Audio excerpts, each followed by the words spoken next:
Today's show is brought to you by Audible, and right now you can get a free audiobook download and 30-day free trial at audibletrial.com/joinedup.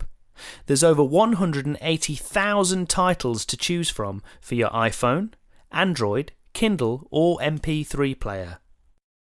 Thanks for tuning in to the Joined Up Writing Podcast, a weekly show featuring interviews with fantastic authors sharing their personal stories on how and why they write.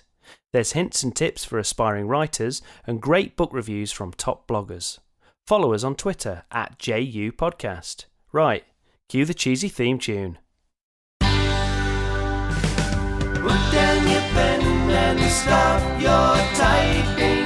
Grab yourself a drink, cause it's Joined Up Writing. Hello and welcome to the Joined Up Writing Podcast, where a little procrastination can go a long way. I'm Wayne Kelly and it's episode 87 with Quentin Bates, creator of the atmospheric Icelandic crime series centred around his heroine, Officer Gunnhildur. Quentin's got an interesting story to tell about how he came to writing and how he found himself in Iceland in the first place. And as it's Icelandic, just beware there will be some interesting pronunciations on my part. A quick word from me before we dive into that. I've continued to plug away at the final edits to my novel Safe Hands. Well, my final edits before submission anyway. I'm well aware there'll be more to come, even if the book does manage to find a home somewhere. The point is, true to my word last week, my head is definitely back in the game and I feel much more positive about everything. Also, I had one of my intermittent attacks of insomnia. I woke at 4 a.m. and couldn't get back to sleep because I've had a bunch of ideas for the follow-up to Safe Hands. I was knackered the following day, but buzzing, because now I can see those green shoots of a sequel growing, and in a funny way, it's making the progress on the current book seem even more real. So whilst I'm riffing on the theme of editing, I've also had a question via Twitter from Wyatt R. Smith, who wanted some tips on how best to approach his resumption of his editing of a manuscript after letting it rest for a few weeks. Well, as I replied to Wyatt on Twitter, he's already made the first good decision, which is to leave the novel alone for some time before going back to it. That's a great choice, and that in itself will definitely freshen your perspective. My next tip would be to read it aloud. This is hands down the best way to pick up problems with voice, sentence construction and overall flow of the work. You'll suddenly become aware of word repetitions or the fact that you've written a clumsy sentence, because you'll probably trip over the words as you're reading. If it's an early edit, then it's always best to start with a developmental edit, and that's specifically looking at the story, because there's no point doing a copy or a line edit unless you're completely happy with the structure and plot of the story.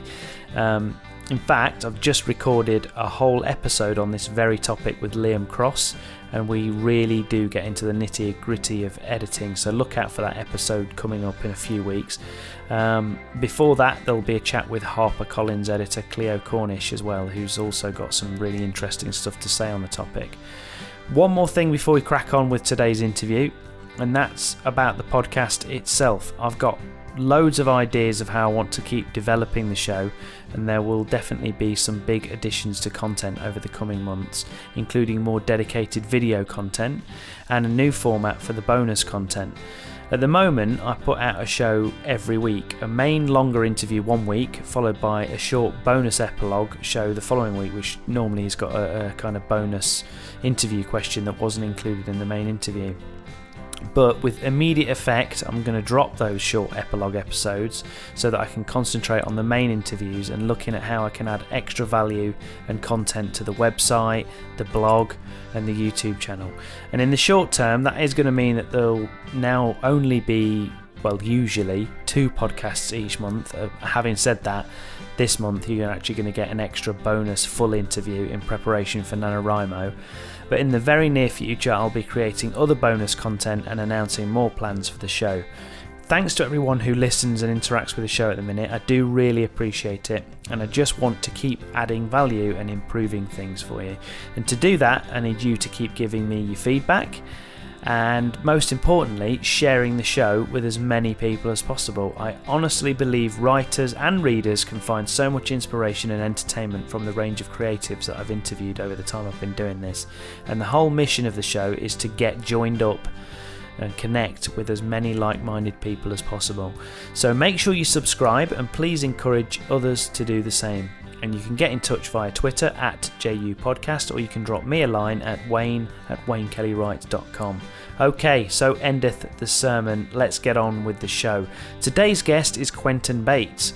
Quentin is the author of 6 crime fiction novels and the translator of Ragnar Jónasson and Lilja Sigurðardóttir novels. See, I told you there was going to be some interesting pronunciation going on. I'm sure all the Icelandic listeners have just turned off in disgust, but we will continue. He's also the co-founder of the crime writing festival Iceland Noir, and is one of the very few British authors who has a deep understanding of Iceland, having been married to an Icelandic woman for 30 years and spending nearly a decade living there. His latest book, Cold Breath, is released on October the 11th, 2018 as we record this, and so it's probably out right now by the time you're listening, and it's part of his Officer Gunnhildur series. So let's hear the interview.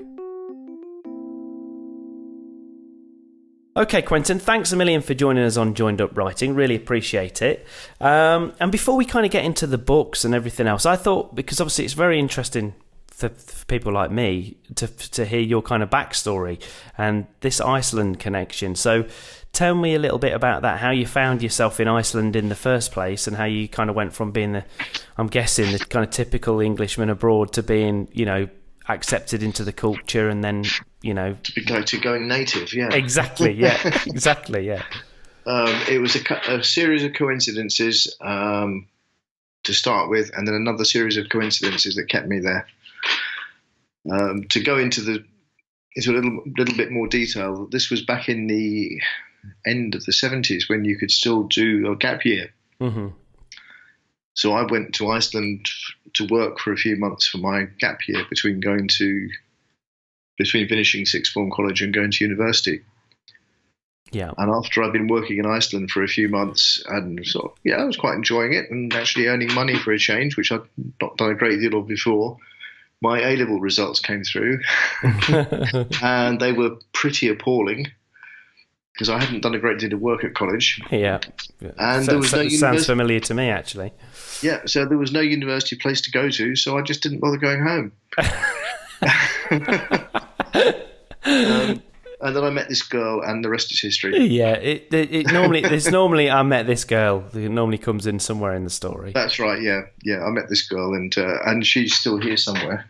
Yeah. That's good. That's good to know. Brilliant. So there must be something about Iceland in particular that you kind of fell in love with. I was lucky enough I had a very, very flying visit there very, very recently for work, and unfortunately I didn't get to see hardly any of it, but we did go to Reykjavik, and I got kind of a bit of a sense of the culture, and it's definitely somewhere I'd like to go back to. But yeah, tell me kind of what you kind of fell in love with about it. What do you love about Iceland, and sort of how that seeped into what you do now? What I fell in love with at the time was that I could actually work, because at that time we had long dole queues in Britain.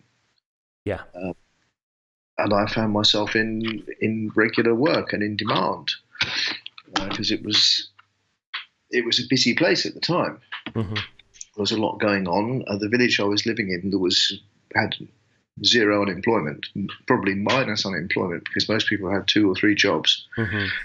And you could just work. And I just really got into that and just worked all the hours I could and worked hard and played hard and all the rest of it. Mm-hmm. And after a few years, I got fed up with working in fish factories and net lofts and things like that, and I went to sea. So I worked on trawlers for a few years. Mm-hmm.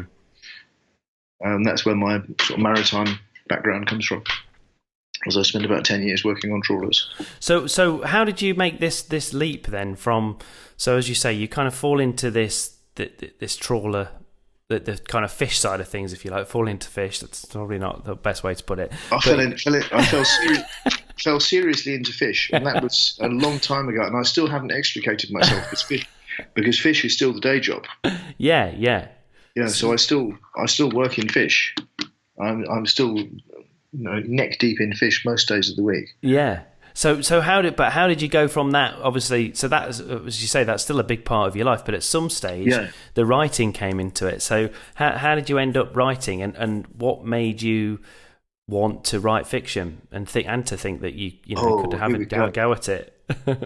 Right, long story then. I fell into fish journalism, because I was asked to write for a magazine, a fishing industry magazine, because they needed somebody who knew one end of a boat from the other, and I was able to do that and still do that for different publications now. I write for a couple of websites and 2 magazines and a few other bits and pieces. And after a few years, it started to get a bit, what should we say?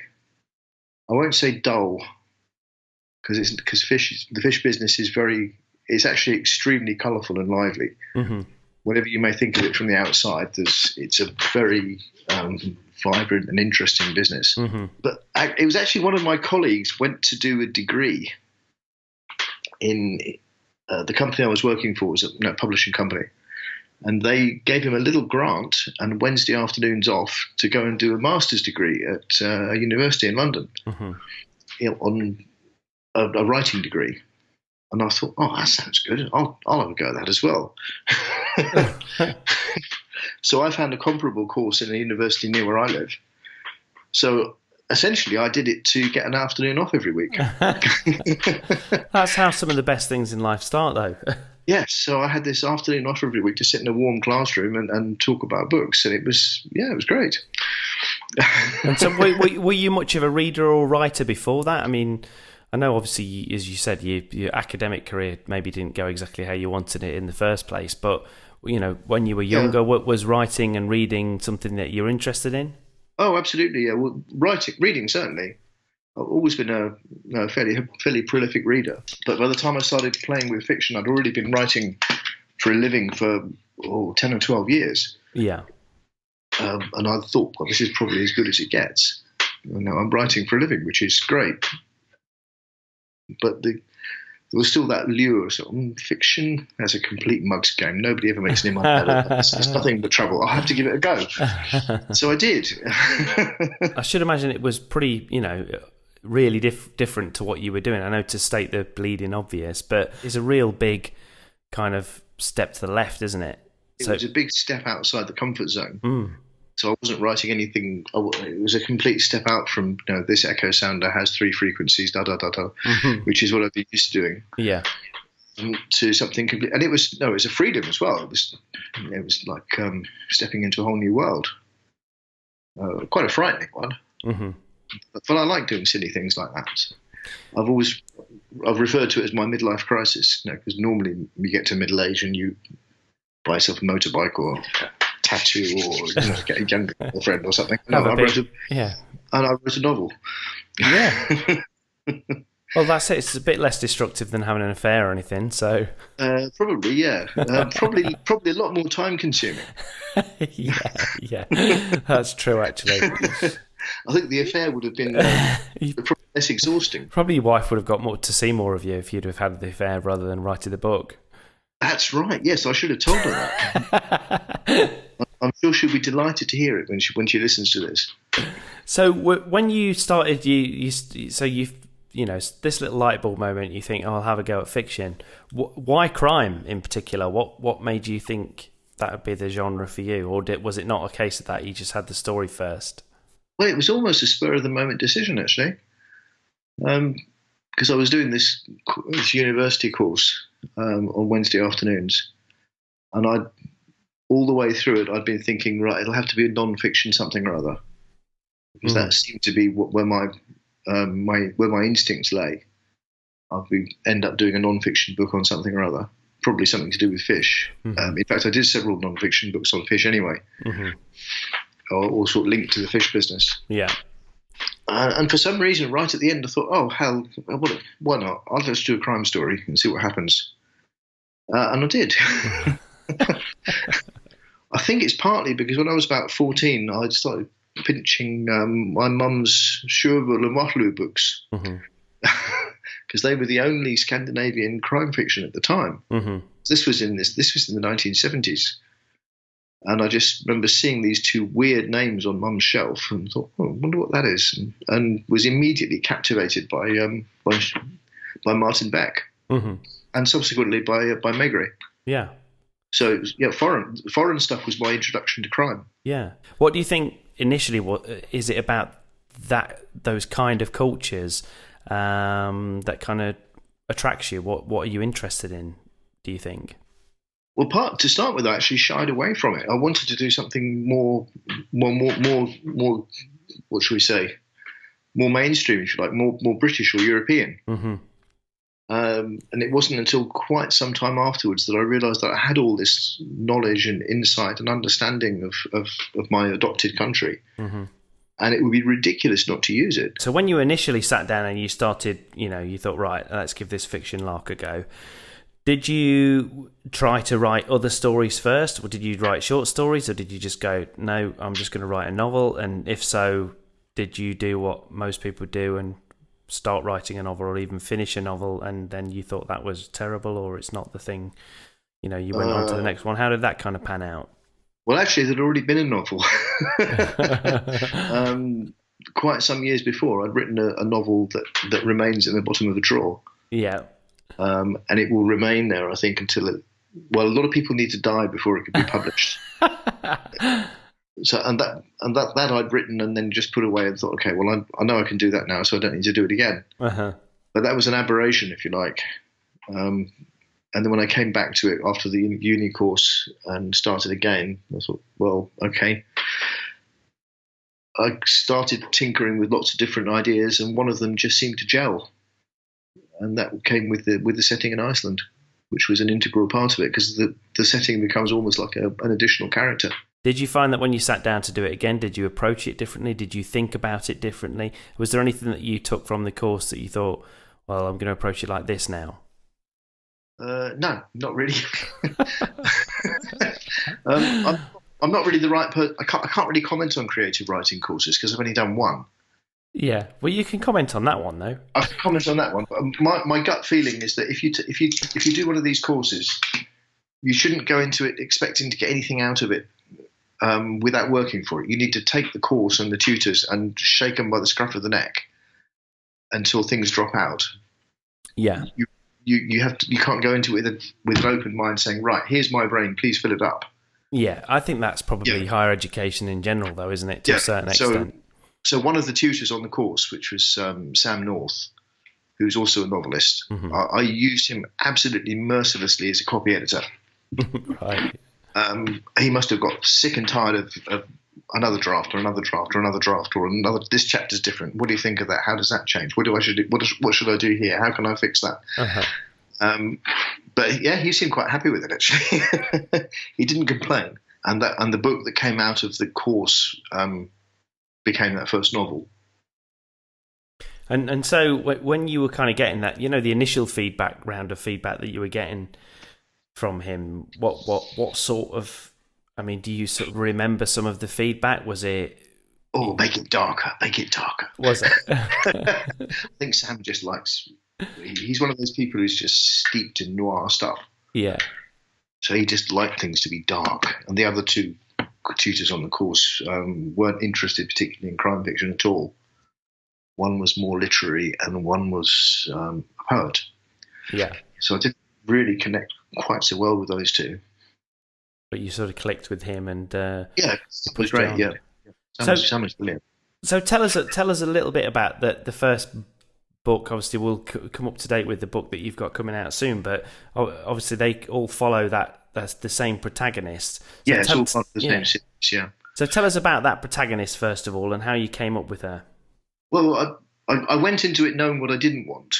I didn't want a middle-aged guy with an alcohol problem and a predilection for pizza and a liking for jazz and a strange car. Yeah. So I came up with a uniformed female police officer based in a small town rather than in a big city. So she was within striking distance of Reykjavik. Mm-hmm. So you could have both that small town vibe and the and the big city. Well, you can't call Reykjavik a big city, but you know what I mean. Yeah, I do know what you mean. A sort of urban environment. So tell us the name of your protagonist and kind of tell us a little bit about her and sort of how you, as you say, you said you decided what you didn't want her to be, and the fact that you decided it was going to be female protagonist and how you felt about that, actually, giving that a go writing it, because it's not always the easiest, is it, coming from a male perspective? I didn't find it a huge problem, actually, and I don't really know why.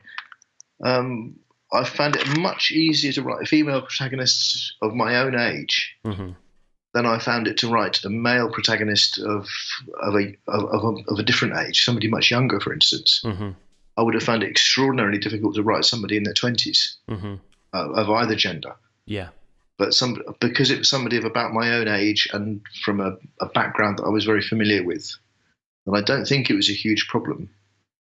And also because I lived with this same woman for a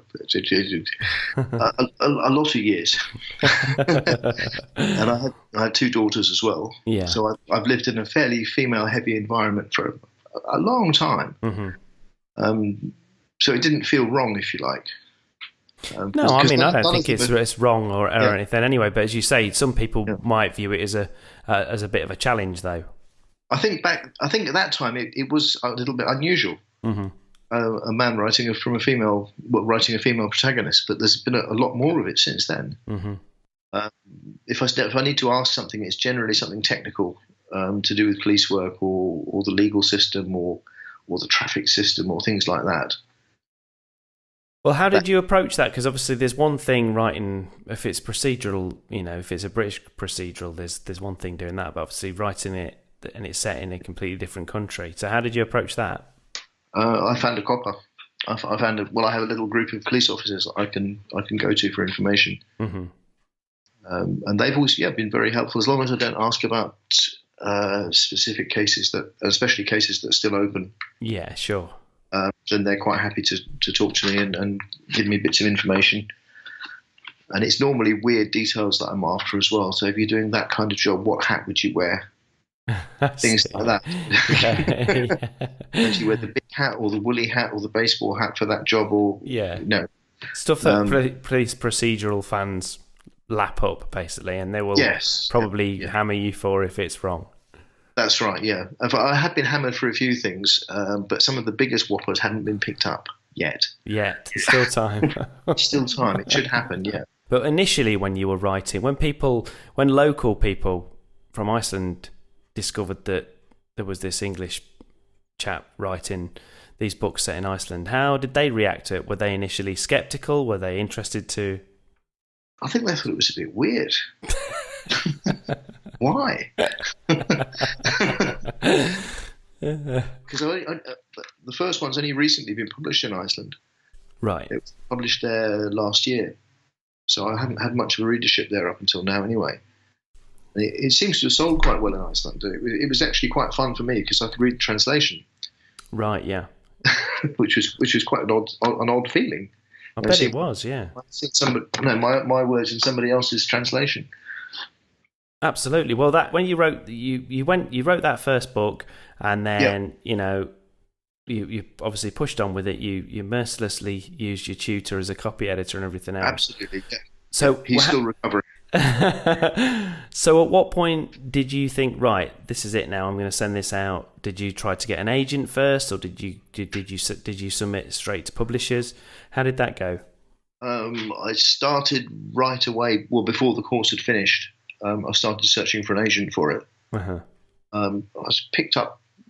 I think I'd written to 6 or 7, and then one bit, which was rather nice. And he's still my agent. Well, that's great. And were you pitching it, presumably, if you hadn't finished the book? So you were pitching it. So what was it? Synopsis and 3 chapters or something? I'd finished the book, but I hadn't finished the course. Oh, sorry, I'm with you. Right, yeah, okay. Yeah, synopsis and 3 chapters and the letter. Yeah. And the synopsis was easily the hardest part to write. Oh, I completely agree, yeah. I haven't written a synopsis since. Yeah, that is, if nothing else, I would say that's the single biggest thing about actually getting published and getting some kind of deal, is never having to write a synopsis again. Yes, and of course, we're British, and we're modest, and we're self-effacing, and we don't plug ourselves properly either. No. When we, instead of writing, "This is the best book you're ever going to read in your life," we say, "Well, it's not too bad, I suppose." And Yeah, you should yeah. look if you really feel like It builds to quite an entertaining climax. it's not. Yes, it's fairly interesting, I suppose. Yeah, that kind of thing. Yeah. So you got over that hard thing and I got over you that went for it. Yes, and I identified an agent, and he was he gave me some advice, and he took me to lunch in London, which I was suitably overawed with. Yeah. And he said, "Well, dear boy, if you do this and do that and change that, I'll give you a contract." So I said, "Yes, thank you very much." And it was as simple as that. Did exactly what he said. Sent in the manuscript again, and signed the contract. And you haven't looked back since. Well, I've looked sideways a few times.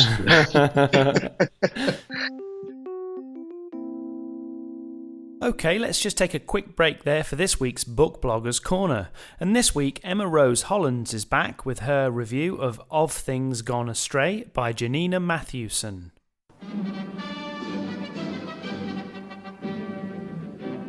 This is the BBC Book Bloggers Corner. One morning in London, a group of people all lose something. The front of their house, their piano keys, their sense of direction, their place of work. Meanwhile, Jake, a young boy recently dragged to London by his grieving father, finds himself in possession of other people's lost things. But as more and more things creep into his possession, something near and dear to him begins to slip away. This is Of Things Gone Astray by Janina Matthewson. There are fewer and fewer times in my life where I finish a book in one sitting, but Of Things Gone Astray sucked me in right from the start. The writing style is direct, with vivid descriptions of each character's life, yet with a sense of playfulness that doesn't shy away from the mystical disappearance of each character's belongings. Much like a small community or a well-written soap opera, the narrative of one character influences another, both in minor and major ways, and the reader is made to witness the consequences of this. We are kept on the outside, with all of the knowledge of each character's problem, what they've lost and why it matters to them, but none of the answers to fix it for them. There might be some readers who find this book frustrating. They'll be waiting on the big, magical revelation, the pulling back of the magical curtain. Why did the characters' things disappear? How did they disappear? But this explanation is never given, mostly because that's not the true pleasure of the story. The true pleasure of the story, at least for me, comes from the characters' individual efforts to deal with their loss. Matthewson is a master of point of view. Each character felt distinct, vivid, and above all, relatable. Though the way in which they lose their things is fantastical in nature, their way of coping with it is very much down to earth. Denial, acceptance, confusion, anger, despair, every emotional response is here, woven skillfully into each character. Despite the impression that the blurb might give you, this isn't a story about the magical disappearance of things. It's a story about the fragility of routine, how life can turn on you on the drop of a coin and without warning take you from everything you love. Do you accept the change and move on?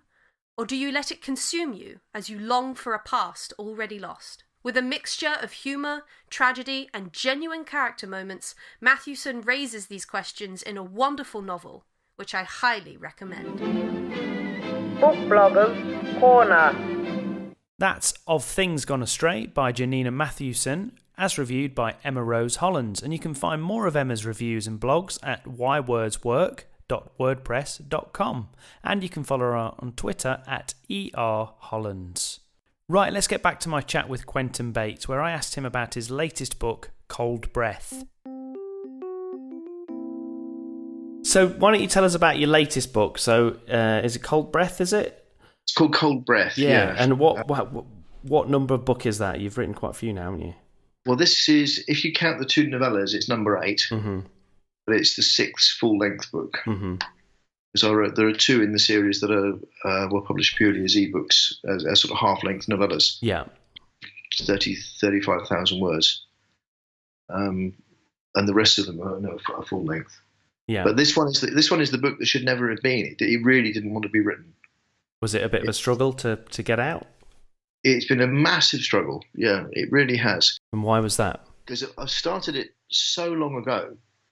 I think I started it around the time I was writing book number 3, just as a set of ideas to begin with, and then it grew a little bit, and it grew a little bit longer, and I sort of kept looking at it thinking, well, it might make an ebook novella, I suppose, if I really try and pull all these things together.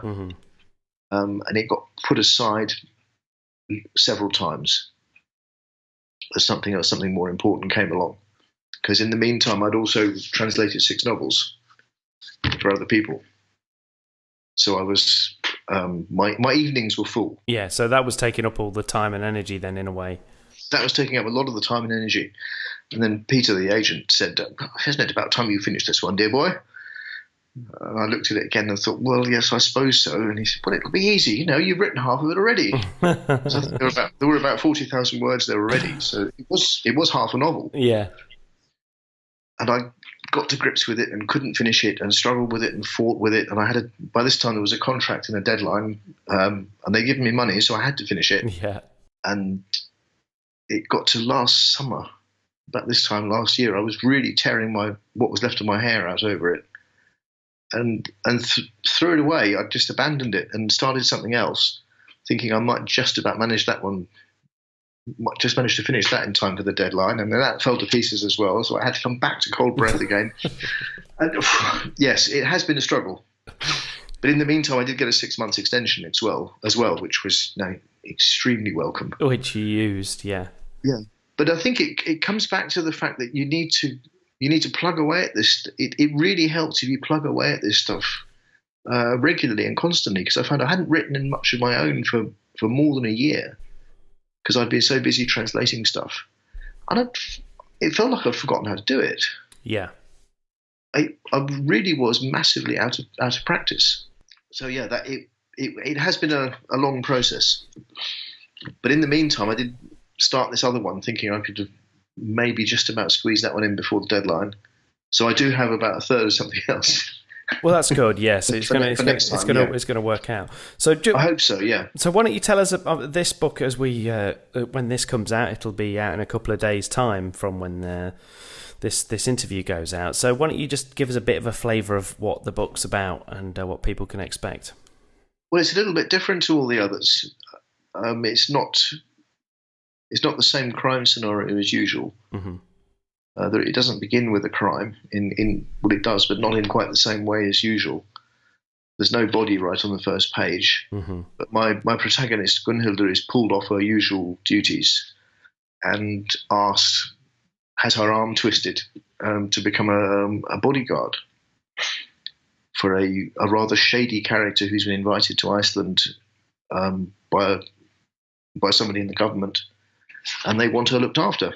So she's in this house with this strange character who may be from the Middle East or he may not, and they're thrown together. So you have two very different characters chucked together. And that was what I was aiming for to start with. So yeah, you have this very strange, enigmatic, mysterious character from somewhere east of Clacton, with a very shady past behind him. And is he really the philanthropist he claims to be, or is he really a people smuggler? Or you'll have to read it to find out. But other people are chasing him as well. Mm-hmm. While Gunnhildur is watching him and washing his socks and cooking his dinner and walking around with a gun in her hand, which is extremely unusual for Iceland because the police don't carry weapons. Mm-hmm. Then there are other people watching as well. Plus, you have the press also have sniffed this guy out. So he's been watched from 3 angles, if you like. So there's a lot going on. So in terms of if you were sitting down to write a novel tomorrow, have you kind of got a set process with it? Have you got a set way of doing it? Do you tend to, I mean, it sounds like, at least with that book, it's not the case, but do you tend to sit down and think, I need this plotted to within an inch of its life, or do you just kind of start writing? No, I don't plot anything to within an inch of its life. I've tried that, because you get sort of 2/3 of the way through what you fondly thought was your master plan and the way everything was going to work out perfectly, and then oh, that's a great idea. We can have him do that instead. And you forget the rest of your master plan because that's gone for a Burton because you've had a better idea. Yeah. So instead, I like to have waypoints, if you like. Yeah. I'd like to have sort of 5 or 6 or 7 points that I want to touch on at some point or other. I know roughly which order they need to be in, and I'll bring them to those points at some point during the narrative. But yeah, I don't plot a great deal, but I do plot in a very loose kind of way. Absolutely. Okay, well, so Cold Breath comes out, I think it's October the 11th. October the 11th, yeah. So as far as I'm aware, yeah. And where can people find more about you and your work and stuff online? Facebook and Twitter, and there's a website as well, which is gráskegur.com, which is graskegur.com. Excellent. And that's also my Twitter handle, and you can find that on Facebook as well. Well, I'll put all that in the show notes and everything as well. Okay, thank you. I really, really need to update the website as well before the book is published. I'm sure by the time that comes around, you'll be on it. I hope you'll yes. be all over it. By the time people are listening to this, it'll be everything will be in place. Be amazing, yeah. Yeah, but there will be blog tours and all sorts going on around release date as well. Yeah, I'm sure they will. So people can take a look at that and follow you on Twitter and Facebook and everywhere else, and I'll put that in the show notes. But for the time being, thanks a million for coming on the show, Quentin. Really enjoyed talking to you. Well, thank you. Really enjoyed it. Thank you very much. Okay, thanks again to Quentin, and you should definitely check out Cold Breath. I'll put all of those links in the show notes over at joinedupwriting.co.uk. That wraps things up for another week, but don't forget you can find the entire back catalogue of interviews on the website. Make sure you subscribe at Apple Podcasts, Stitcher, Spotify, Overcast, or wherever else you get your podcasts, and that way you can have the show downloaded automatically every week. Also remember to get in touch with all your writing news, views, questions or comments, and you can tweet me where you're listening to the show and why you enjoy the show, and also give me some feedback on a blog post that I've just popped up there asking for more feedback and giving you some ideas about future plans. And again, you can find that at joinedupwriting.co.uk. And speaking of future shows, our next episode will be a special bonus full-length interview with Anne Rainbow. Anne is the creator of the brilliant online resources Scrivener Virgin and the Red Pen editing technique, and she'll be talking about NaNoWriMo, or National Novel Writing Month, and how the Scrivener software can help you to successfully hit your targets when Nano rolls around in November. So be sure to check that out. That's coming next week. But until then, thanks for listening. I'm Wayne Kelly. Happy writing and reading, and I'll see you next time.